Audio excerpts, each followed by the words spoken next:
Hi everyone, Chris Blankenship and I are here to talk about our last installment of the four-part series of Mark Lemon's painting of the Battle of the Alamo. You know, when you talk about the details around this story, you can't help but mention the Alamo flags. We know there's at least one surviving flag from the battle, and that's from the New Orleans Grays, which survives in Mexico City today.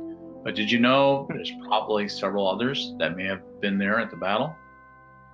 I didn't know that, but I guess when you put in as much effort and research as Mark did into this painting, you're bound to find some surprises. Let's get Mark's perspective on that. Now the flags are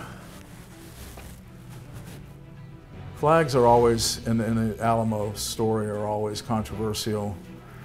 We know that Travis supposedly, not supposedly, we know that he bought a $5 flag.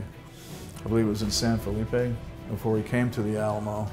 And $5 in 1836 is probably well over $100 today. So it wasn't just a small little flag, it was probably substantial size. And the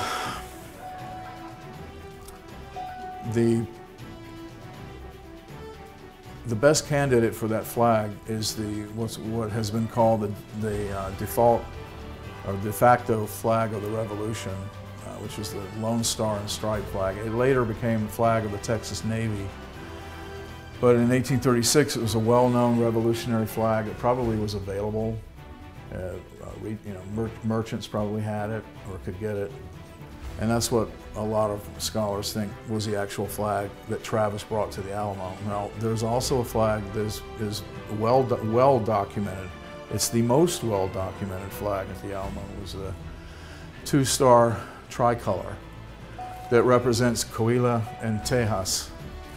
Other than the New Orleans Grays flag, which actually still exists, the two-star tricolor is the best documented flag to fly over the Alamo. There's still debate about that. So we have three other people that saw the same flag flying over the Alamo. So that's why I put that. And that represents the Tejanos, the citizens of Mexican descent that are native Texans, and that represented their region. Gary, that painting is so richly detailed. There's so much you could look at it and talk about it all day long.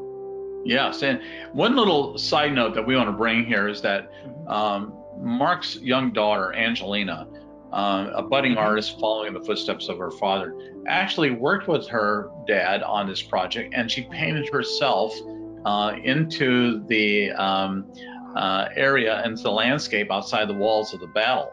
And so that was a fun project for her. But when you come into San Antonio, our viewers can readily see Mark's work in other places.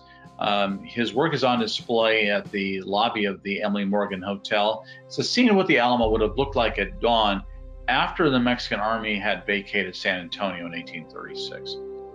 There's also another painting that he's done for the Samuel Maverick Whiskey Saloon, just a couple blocks away from Alamo Plaza, and it's a portrait of Sam Maverick. So Mark has had a nice impact on both San Antonio and Texas history for quite a while. Well, I've enjoyed putting all 4 episodes in this 4-part series together with Mark. If viewers are interested, Gary, you and I have conducted some other interviews with other people connected to the Alamo High Holy Days. I hope our viewers will check those out as well.